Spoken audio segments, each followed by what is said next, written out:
اعوذ باللہ من الشیطان الرجیم بسم اللہ الرحمن الرحیم هو اللہ الذی لا الہ الا هو عالم الغیب والشہادہ هو الرحمن الرحیم۔ وہ اللہ ہی ہے جس کے سوا کوئی اور معبود نہیں، پوشیدہ اور ظاہر کا جاننے والا، وہ رحمان و رحیم ہیں۔ یہ سورہ حشر کی 22ویں آیت ہے۔ یہاں سے اسماء حسنہ کا تذکرہ آ رہا ہے۔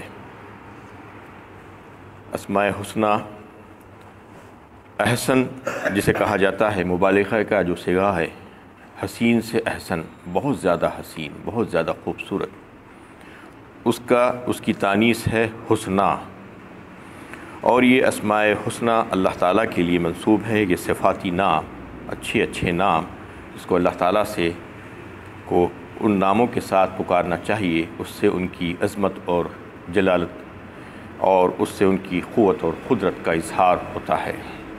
اس کو پکارنے کے لیے اللہ تعالیٰ نے خود فرمایا ہے سورہ اعراف 9ویں پارے میں، وَلِلَّهِ الْأَسْمَاءُ الْحُسْنَى فَادْعُوهُ بِهَا وَذَرُوا الَّذِينَ يُلْحِدُونَ فِي أَسْمَائِهِ سَيُجْزَوْنَ مِمَّا كَانُوا يَعْمَلُونَ۔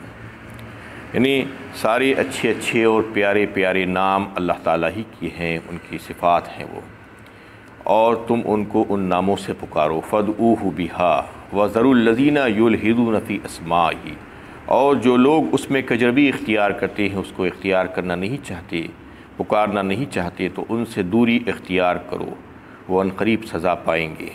تو اللہ تعالیٰ نے خود حکم دیا ہے کہ ان کو ان کے صفاتی ناموں کے ساتھ پکارا جائے۔ کیسے پکارا جائے گا؟ انشاءاللہ اس کو آپ کو بتایا جائے گا کہ اس میں کچھ ناموں کا اللہ تعالیٰ نے تذکرہ کیا ہے نمونے کے طور پر اپنے اسماء حسنہ کا۔ سب سے پہلے جو شروعات ہوئی ہے کہ هو اللہ الذی لا الہ الا ہو کہہ کر، یعنی وہ اللہ ہی ہے جس کے سوا اور کوئی معبود برحق نہیں ہے، وہی ہے تمہارا حاجت روا اور مشکل کشا اور سب کچھ۔ یعنی وہ صفات، وہ قدرت کسی اور میں نہیں ہے، اور کوئی اس حیثیت کا نہیں ہے، کوئی اس کی حیثیت کا نہیں ہے، اس لیے کوئی بھی عبادت کے لائق ذات ہو ہی نہیں سکتی، پرستش کے لائق ذات ہو ہی نہیں سکتی۔ اور یہ قرآن اللہ کا جو کلام ہے، جس نے تمہارے لیے بھیجا ہے اور تم کو پیدا کیا ہے اور تم کو یہ حکم دیا ہے اور پھر تم کو ذمہ دار بنایا ہے، پھر تم سے سوال و جواب کرے گا، تمہارا محاسبہ ہوگا، تو وہ کون سی ہستی ہے جس کے بارے میں تم کو جاننا چاہیے کہ کوئی معمولی ہستی نہیں ہے، بلکہ ایک غیر معمولی ہستی ہے۔ اس کے یہ صفات ہیں، یہ صفات والا وہ میرا پروردگار ہے، میرا خالق اور مالک ہے، اس کے بارے میں جو ہے جان لینا چاہیے۔ یہ اللہ تعالیٰ اس میں دکھلانا چاہ رہے ہیں۔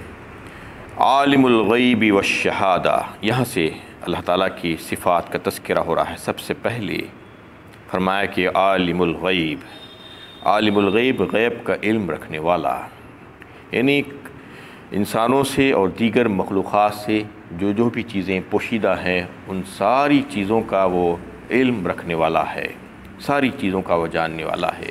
کائنات کی جتنی چیزیں ہیں ان تمام چیزوں کا جاننے والا ہے وہ، اس سے کوئی چیز بھی کائنات کی پوشیدہ نہیں ہے، اور انہیں جو کچھ بھی ماضی میں پیش آ چکا ہے اس کے بارے میں بھی وہ جانتا ہے، جو حال میں چل رہا ہے اس کے بارے میں بھی جانتا ہے، اور جو مستقبل میں پیش آنے والا ہے ان تمام چیزوں سے بھی وہ واقف ہے۔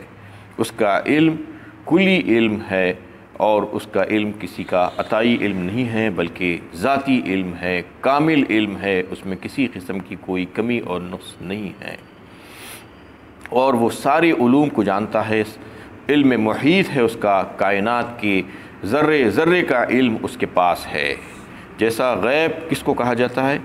جو مخلوقات کے لیے یہ ہے کہ ان کو جو حواس خمسہ دیے گئے ہیں، یعنی 5 حواس جو دیے گئے ہیں، دیکھنے سے کوئی چیز آپ کو معلوم ہو سکتی ہے، یا سونگھنے سے کوئی چیز آپ کو معلوم ہو سکتی ہے، چکھنے سے آپ کو کوئی چیز کا اندازہ ہو سکتا ہے، کانوں سے سننے سے کوئی چیز آپ اندازہ کر سکتے ہیں، چھونے سے ہاتھوں سے آپ کو اندازہ ہو سکتا ہے۔ یہ 5 جو حواس انسان کو دیے گئے ہیں اور دیگر مخلوقات کو بھی دیے گئے ہیں، تو ان سے ہٹ کر جو چیز ہوتی ہے وہ غائب کہا جاتا ہے اس کو، یعنی ان 5 کے دائرے سے باہر آپ کو نظر بھی نہیں آ رہا ہے، سنائی بھی نہیں دے رہا ہے، سونگھے تو کوئی بوئی خوشبو یا بدبو نہیں آ رہی ہے، چکھ نہیں سک رہے ہیں، آپ چھو کر معلوم نہیں کر سک رہے ہیں، تو اس کا مطلب یہ ہے کہ وہ غائب ہو گیا، آپ کو پتہ نہیں ہے اس کا۔ تو غیب کی جتنی باتیں ہیں وہ ساری باتوں کو اللہ تعالیٰ جانتے ہیں۔ یہ غیب انسانوں کے لیے اور دیگر مخلوقات کے لیے ہے، اور پھر اس میں سے اللہ تعالیٰ جس کے لیے چاہتے ہیں اتنا غیب کا علم عطا فرما دیتے ہیں جو مخلوقات کے لیے چاہتے ہیں۔ وہ سارے غیب کا علم وہ جانتے ہیں۔ علام الغیوب صرف اور صرف اللہ تعالیٰ ہی کی ذات ہے۔ جو علم غیب کا ہے، جو انسان نہیں جانتا، اس کے بارے میں اللہ تعالیٰ اس کو بتاتے ہیں جتنا جس کے لیے ضروری سمجھتے ہیں اتنا۔ پیغمبروں کو تشریعی علم دیا جاتا ہے اور دیگر لوگوں کو تکوینی علم بھی دیا جاتا ہے۔ ہزاروں علوم اللہ تعالیٰ کے پاس ہے، جس کو جتنا چاہتے ہیں وہ نوازتے ہیں۔ وہ انباء الغیب کہا جاتا ہے، غیب کی خبریں۔ علم الغیب اور انباء الغیب میں فرق ہے، اس کو جانیے، کیونکہ علم الغیب پورے کا پورا کامل اللہ تعالیٰ ہی کے پاس ہے۔ علم الغیب میں سے کچھ عطا اللہ تعالیٰ اپنے بندوں کو کرتے ہیں، وہ انباء الغیب کہا جاتا ہے، غیب کی خبریں کہا جاتا ہے اس کو۔ تو یہ ساری علم اللہ تعالیٰ ہی کے پاس ہے۔ علم محیط، کائنات کے ذرے ذرے کا علم اللہ تعالیٰ ہی کے پاس ہے، اللہ تعالیٰ اس کو بتانا چاہ رہے ہیں۔ والشہادہ، اور جو ظاہر ہے، جیسا غیب کو جانتے ہیں ویسا ظاہر کو جانتے ہیں۔ ظاہر جیسا نظر آتا ہے بالکل غیب بھی ان کو ویسا ہی نظر آتا ہے۔ یہ دونوں صفات انہی کی ہیں۔ ہوا الرحمن، اور الرحمن فرمایا اللہ تعالیٰ کی ایک صفت ہے، یعنی وہ بڑا ہی مہربان ہے اپنے بندوں پر۔ کس طریقے سے مہربان ہے؟ اس کی صفت رحمانیت کا ظہور اس دنیا میں ہو رہا ہے۔ آپ دیکھ سکتے ہیں کہ ہر وہ، چاہے وہ کافر ہو، مشرک ہو، فاسق ہو، فاجر ہو، اللہ تعالیٰ کا فرمانبردار ہو، اطاعت گزار ہو یا نافرمان ہو، سب کچھ اللہ تعالیٰ کی عطاؤں سے پا رہے ہیں، کھا رہے ہیں، پی رہے ہیں۔ کسی کے لیے عطائیں بند نہیں ہو رہی ہے۔ یہاں پر کوئی نافرمانی کر رہا ہے تو اللہ تعالیٰ اس کے پاس سے اپنی عطا کو روک نہیں لے رہے ہیں، بلکہ عطائیں جاری ہیں۔ اس کی صفت رحمانیت کا تقاضا ہے کہ اس دنیا میں اس کا ظہور ہو رہا ہے، اس کی رحمت عام ہے اس دنیا میں۔ لیکن اور ایک صفت اللہ تعالیٰ کی آئی، الرحیم۔ الرحیم صفت تام ہوگی، یعنی مخصوص ہوگی، خصوصی ہوگی، وہ قیامت میں اس کا ظہور ہوگا صفت رحیمی کا۔ وہ کیا ہوگا کہ صرف اس وقت فرما برداروں کو دیا جائے گا، نافرمانوں کو نہیں۔ نافرمانوں کو ایک پانی کا قطرہ، ایک روٹی کا ٹکڑا بھی نہیں ملے گا۔ ونادى اصحاب النار اصحاب الجنہ ان افیضوا علینا من الماء او مما رزقکم اللہ قل ان اللہ حرمہما علی الکافرین۔ سورہ اعراف 8ویں پارے میں اللہ تعالیٰ نے اس کا تذکرہ فرمایا کہ وہاں پر اس کی رحمت عام نہیں ہوگی بلکہ تام ہوگی، خصوصی ہوگی، صرف ان لوگوں کے لیے ہوگی جو اس کی فرما برداری میں زندگی گزار کر وہاں پر پہنچے ہیں۔ جو نافرمانی کر کے یہاں سے پہنچے ہیں ان کے لیے کچھ بھی وہاں پر نہیں ہوگا۔ ان کے لیے ساری غذائیں، ساری نعمتیں حرام کر دی گئی۔ سورہ اعراف میں جو ہے فرما دیا، یہ وہ لوگ پکاریں گے جو جہنم والے ہیں، اہل نار، فرمایا اس میں کہ وہ پکار پکار کر جنت والوں سے کہیں گے کہ ہمارے پاس تھوڑا سا پانی بہا دو، تھوڑا سا رزق کا ٹکڑا پھینک دو ہمارے پاس۔ تو جنتی اللہ کے حکم سے کہیں گے کہ تمہارے لیے اب یہ ساری چیزیں حرام ہو چکی ہے، دنیا میں تم بہت مزے لوٹ چکے، لیکن یہاں پر اب تمہارے لیے کچھ بھی نہیں ہے۔ تو وہ صفت رحیمی جو ہے وہاں پر ہوگی۔ وَقَانَ بِالْمُؤْمِنِينَ رَحِيمًا فرمایا سورہ احزاب میں اللہ تعالیٰ۔ مومنوں کے لیے رحیم ہوگا، وہ کافروں کے لیے رحیم نہیں ہوگا۔ رحمان سب کے لیے ہے، وہ دنیا میں اس کی صفت رحمانیت ہے۔ هُوَ اللَّهُ الَّذِي لَا إِلَٰهَ إِلَّا هُوَ۔ پھر اسی آیت کے حصے سے شروع کیا جاتا ہے آیت کو کہ وہی ہے جس کے سوا کوئی حاجت روا نہیں، کوئی مشکل کشا نہیں۔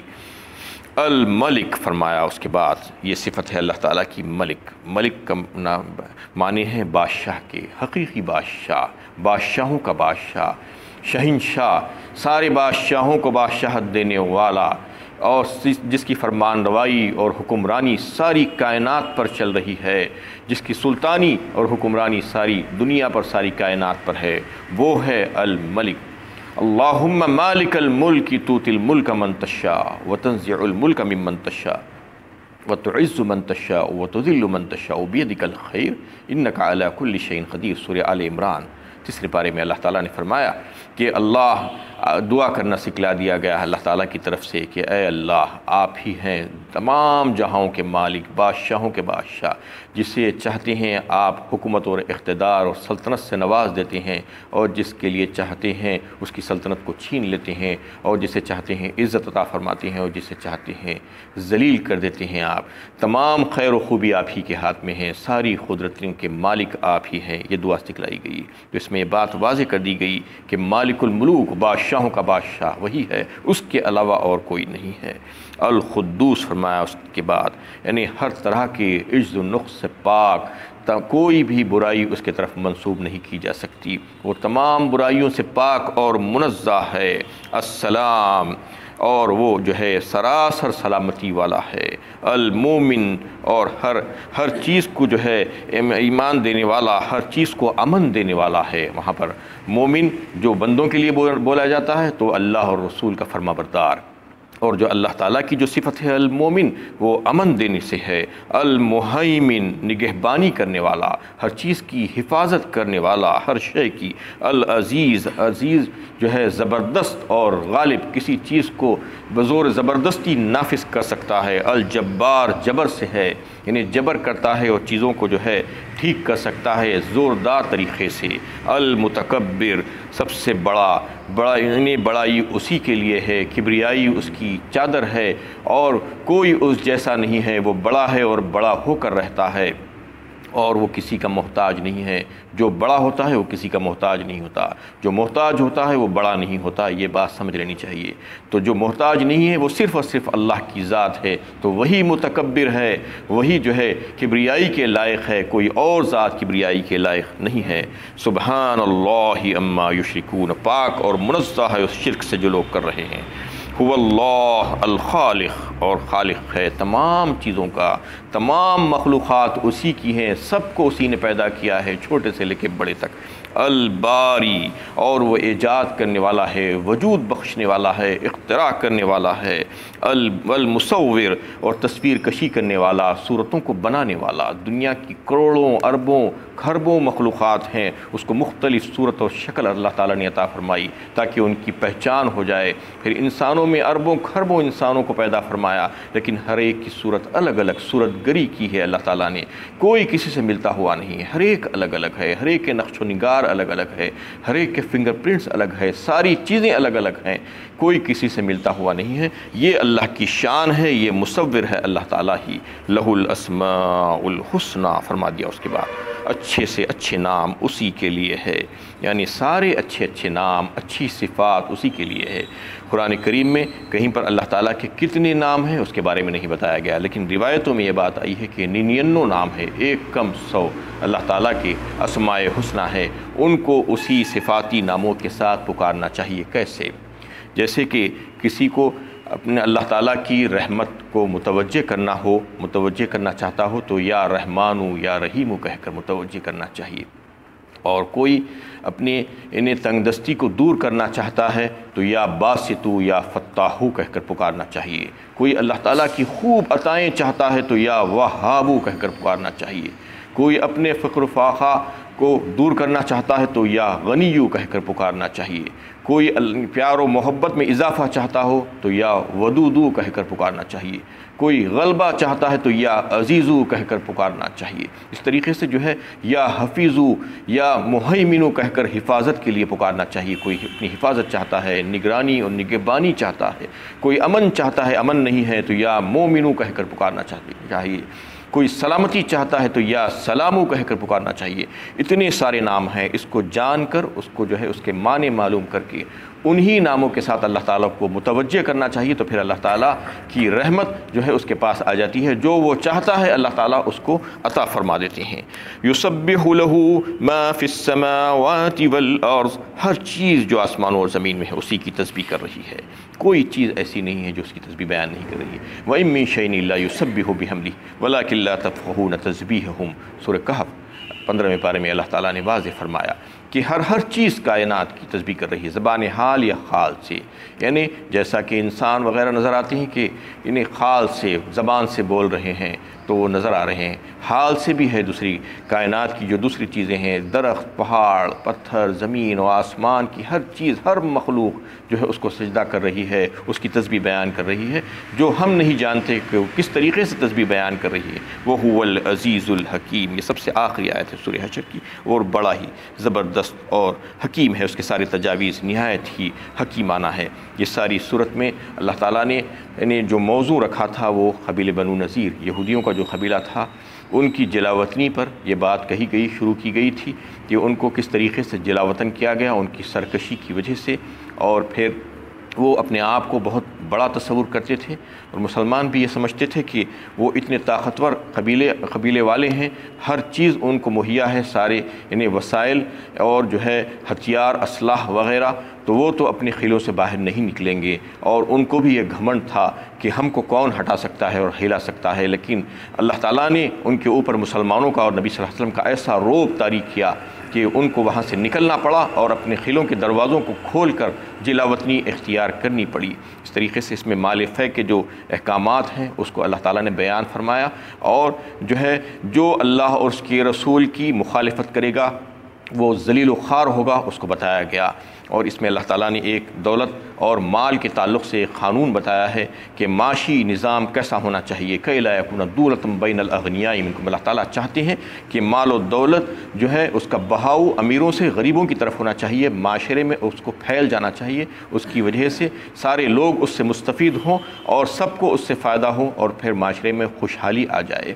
وما آتاکم رسول فخذوہ وما نہاکم عنہ فانتہوا کہا، تو تمہارے رسول تم کو جو کچھ بھی دے دیں، جو فیصلہ تمہارے بارے میں کر دیں، اس کو بے چوں اچرا قبول کرو، اور جو کچھ بھی تمہیں کہیں اس کو ان کا حکم مانو، اور جس سے تمہیں منع کر دیں اس سے رک جاؤ، یہ فرما دیا گیا۔ وآخر دعوانا ان الحمد للہ رب العالمین۔